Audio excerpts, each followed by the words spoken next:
Between 2006 and today, more than 2,000 American golf facilities simply disappeared. Closed, plowed under, turned into warehouses, a 13% contraction of an entire industry. And here's the twist that makes this episode interesting. While the supply was collapsing, demand went vertical. 2024 set an all-time record, 545 million rounds played, the fifth straight year above 500 million. Fewer courses, more golfers. That scissor is why smart money is quietly buying golf courses again. And today we're doing the honest math on how. First, understand what happened, because the story everyone tells is wrong. Golf wasn't dying, it was overbuilt. America added over 40% more courses in a 20-year construction boom, tied to housing developments that needed a fairway to sell lots. When the music stopped, the weakest 2,000 facilities died over 15 years. What's left, roughly 16,000 courses, now serves the biggest golfing population since 2008, 28 million on-course players and climbing. On the private side, it's a frenzy. Median initiation fees jumped from $29,000 before the pandemic to $50,000 by 2022, and about half of American clubs now run a membership waitlist. That's what a supply correction looks like from the other side, and it's the same setup we hunt in every episode. An asset class priced by yesterday's fear, cash flowing on today's demand. Now the market. The average American course sold for about $6.9 million in 2024, but the median was just over $3 million, and tired courses at auction clear for well under $1 million. The rules of thumb brokers actually use $150,000 to $400,000 per hole, roughly half of one time's revenue for a public course, and 4 to 7 times earnings.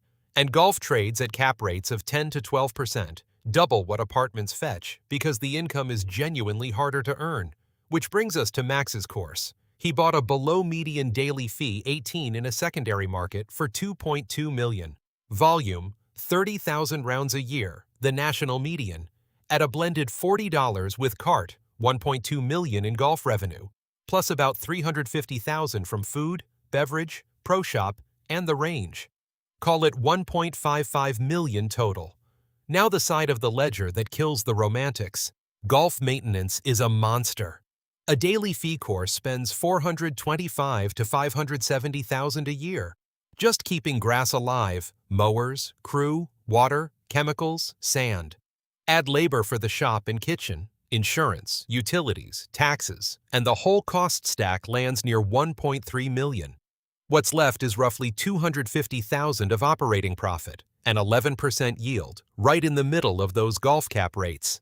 But an honest owner reserves $75,000 to $100,000 a year for capital, cart fleets, mowers, bunkers, so true free cash is closer to $150,000, real, but earned.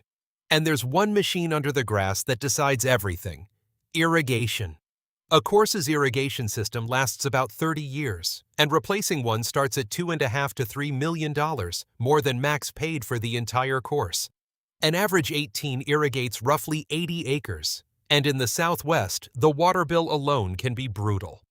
This is why the golden rule of golf diligence is water first: where it comes from, what it costs, what the rights are, and how old the pipe is. A distressed course selling below replacement cost is usually cheap by exactly the amount of buried capital it needs.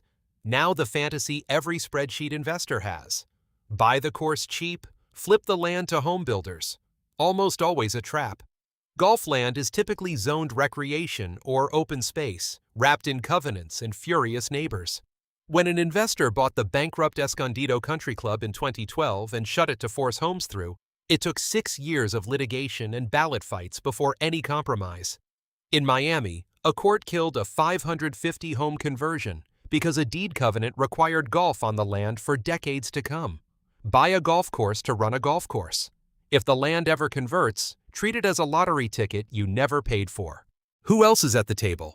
Private equity. In force, Apollo took Club Corp private at a $2.2 billion enterprise value, rebranded it. Invited, 200-plus clubs including Firestone, and Dallas-based Arcis has been buying marquee clubs like the Woodlands in Houston, while pouring tens of millions into upgrades. When institutions roll up an industry at 10-plus caps, they're telling you what they think of the cash flows. Deals for the rest of us trade through a tiny broker world. The golf groups at the big commercial shops, specialist advisors, the famous Georgia auction house that has cleared over 1,000 distressed courses, plus LoopNet and BizBuySell for the stragglers. Diligence in order. Water and irrigation, then the covenants and zoning, then 24 months of actual T-sheet and point-of-sale data, never the seller's summary, then the full deferred capital audit, greens, bunkers, clubhouse roof, cart paths, and for a member club, the membership ledger and any refundable initiation liabilities hiding like debt.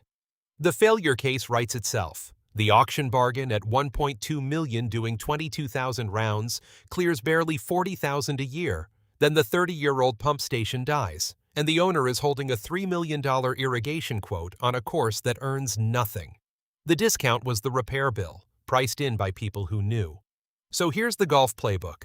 Buy the scissor, record demand, shrunken supply, pay a real cap rate on verified rounds, reserve for capital like a pessimist, and check the water before you check the view.